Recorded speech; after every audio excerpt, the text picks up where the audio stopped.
போற்றிடுவோம் போற்றிடுவோம் போற்றிடுவோம் போற்றிடுவோம் மத நல்லிணக்கத்தை போற்றிடுவோம்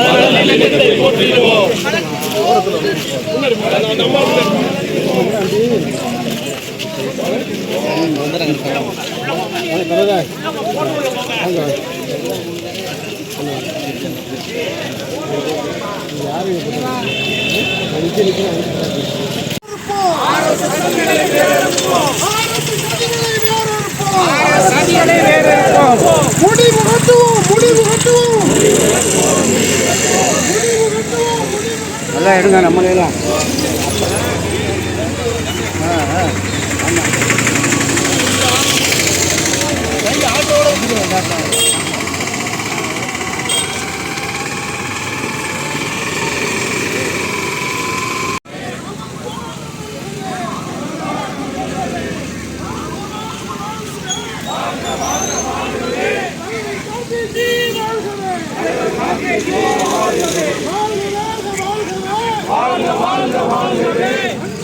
நல்லா எடுங்க.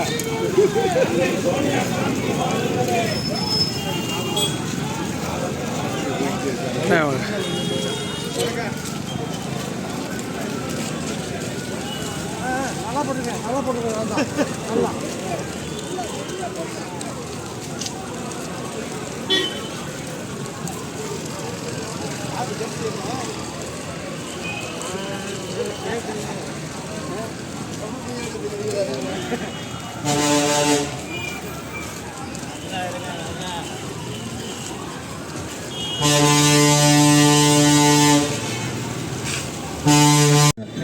வட்டார தலைவர்கள், நகர தலைவர்கள், பெரியோர்கள், தாய்மார்கள், இளைஞர்கள், நண்பர்கள் உங்கள் அனைவருக்கும் என்னுடைய மாலை வணக்கம்.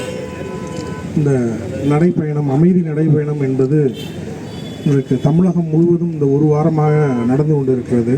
ராமநாதபுரம் மாவட்டத்தை பொறுத்தவரை பல பகுதிகளில் நடந்து முடிந்துவிட்டது. இன்றைக்கு இங்கே நடத்தியிருக்கிறார்கள். இந்த அமைதி பயணத்தினுடைய நோக்கம் என்னென்றால், இந்தியாவுக்கு ஒரு அமைதியை கொண்டு வரணும். இன்றைக்கி மத்தியில் இருக்கக்கூடிய இந்த ஆட்சி, இந்த அரசு ஒரு விரோத போக்கை மக்களிடத்திலே விதைத்து கொண்டிருக்கிறது.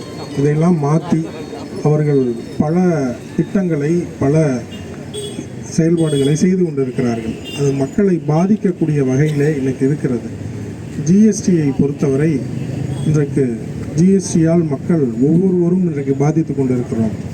அதை ஒரு விவசாயி, ஒரு தொழில் செய்பவர் மத்திய நிதியமைச்சர் இடத்திலே இவ்வளவு சிரமம் இருக்கிறது, இதற்கு நீங்கள் ஒரு தீர்வு காண வேண்டும் என்று சொன்னால் அதற்கு அவர்களிடத்திலே இருந்து பதில் கிடையாது, பதில் சொல்வது கிடையாது. அதற்கு பதிலாக நமது தலைவர், எதிர்க்கட்சி தலைவர் ராகுல் காந்தி அவர்கள் பதில் சொல்லியிருக்கிறார்கள்.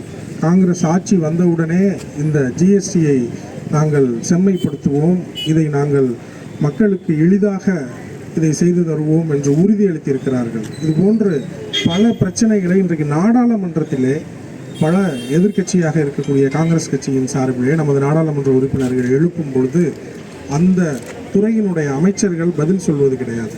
இன்றைக்கு அதே போன்று பிரதமரும் பதில் சொல்வது கிடையாது. இந்த நிலைதான் நாடாளுமன்றத்தில் இருக்கிறது. அதே மக்கள் கேட்கும் கேள்விகளுக்கு கூட இன்றைக்கு பதில் கிடையாது. அதற்கு பதிலாக இன்றைக்கு பல துறைகளை கையில் வச்சுக்கிட்டு இடி அது போன்ற துறைகளை ஏவி விட்டு மக்களை அச்சுறுத்தி மக்களின் வாழ்வாதாரத்தையே முடக்கிற வகையில் இன்றைக்கு யாருமே தொழில் பண்ண முடியாது. நீங்கள் எல்லாரும் பேசிகிட்டு இருந்தது மாதிரி ஒரு ஜாமான் வாங்க போனீங்கன்னா நீங்கள் ஜிஎஸ்டி எவ்வளோ கட்ட வேண்டியது இருக்குது. ஒவ்வொரு பொருளுக்கும், நம்ம விவசாயத்திற்கும் சரி, எல்லாத்திற்குமே நீங்கள் விவசாயத்துக்கு சொல்கிறோம் டீசல் பெட்ரோலுடைய விலை என்ன, அவங்க எல்லாம் குறைப்போம்னு சொல்கிறாங்க, அதெல்லாம் ரைட். ஆனால் இன்றைக்கி ஒவ்வொரு தொழிலும் இன்றைக்கி பல சிக்கல் இருக்கிறது. இந்த சிக்கலுக்கெல்லாம் காரணம் என்ன? இந்த அரசு தான். இது அவர்களுடைய கொள்கை. இன்றைக்கி பண மதிப்பிழப்பு எல்லாம் மறந்துட்டோம். பண மதிப்பிழப்புன்னு ஒன்று கொண்டுட்டு வந்தாங்க. எதுக்கு கொண்டுட்டு வந்தாங்க? அதனால் பாதித்தது யார்? ஏழைகள், விவசாயிகள், தொழில் செய்வர்கள் பாதித்தார்கள். ஆனால் இன்றைக்கு அவர்கள் என்ன சொல்கிறாங்க? அதனால் நாங்கள் கருப்பு பணத்தை ஒழிச்சிட்டோம், லஞ்சத்தை ஒழிச்சிட்டோம்னு சொல்லியிருக்கிறாங்க. கருப்பு பணம் இல்லையா? லஞ்சத்தை ஒழிச்சிட்டாங்களா? சொல்லுங்கள் பார்ப்போம். எல்லாமே நாட்டில் இருக்குது. அவங்க சொன்னதை விட அதிகமாக தான் இன்றைக்கி இருக்குது. இந்த நிலைமை தான். அவங்க கொண்டுகிட்டு வர ஒவ்வொரு திட்டமுமே இன்றைக்கி ஃபெயிலியர் தான். எந்த திட்டமுமே சக்ஸஸ் கிடையாது.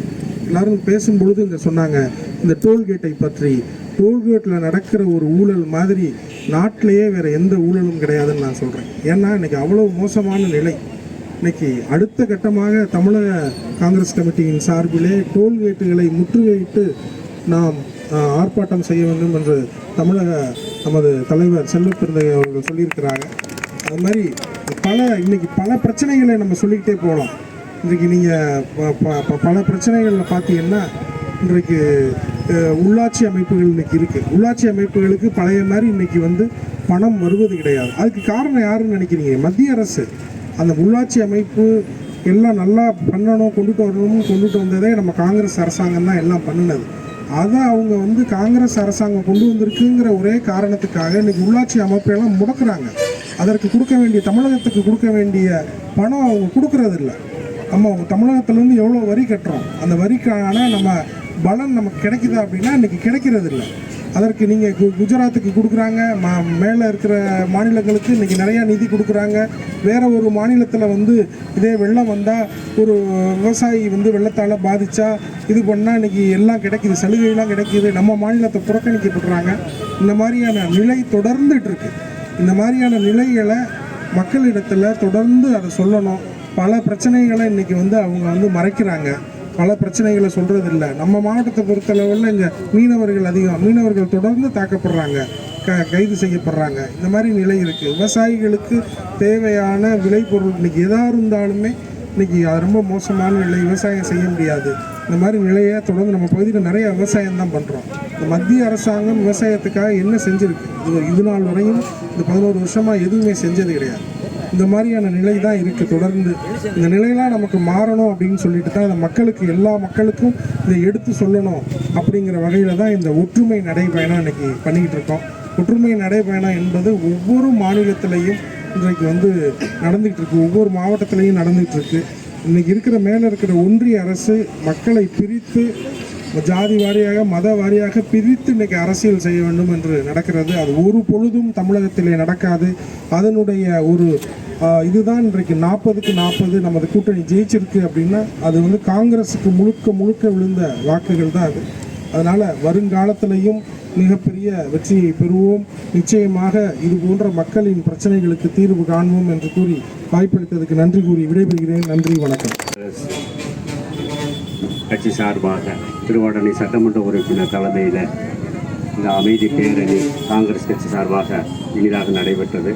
இந்த நிகழ்ச்சிக்கு வருகை என்று சிறப்பு சேர்த்த சட்டமன்ற உறுப்பினர்களுக்கு மிக்க நன்றியை தெரிவித்துக் கொள்கிறோம். திருவாடானை வட்டார காங்கிரஸ் கமிட்டி சார்பாக முன்னாள் மாவட்ட தலைவர் பொறுப்புக்குழு உறுப்பினருமான திரு செல்லத்துறை அப்துல்லா அவர்களுக்கும் மிக்க நன்றியை தெரிவித்துக் கொள்கிறோம். மாவட்ட பொறுப்புக்குழு உறுப்பினர் அண்ணன் சோதிபாலன் அவர்களுக்கும் நன்றியை தெரிவித்துக் கொள்கிறோம். மாவட்ட மகளிர் அணி தலைவி ராமலட்சுமி அவர்களுக்கும் நன்றியை தெரிவித்துக் கொள்கிறோம். மேலும் இந்நிகழ்ச்சியிலே கலந்து கொண்ட அனைத்து வட்டார தலைவர்கள், நகர தலைவர்கள், மாநில பொதுக்குழு உறுப்பினர் அண்ணன் முருகானந்தம் அவர்கள் மற்றும் அனைத்து கட்சி நிர்வாகிகளுக்கும் தொண்டர்களுக்கும் எங்களுடைய மனமார்ந்த நன்றியை தெரிவித்துக் கொள்கிறோம். நன்றி, வணக்கம்.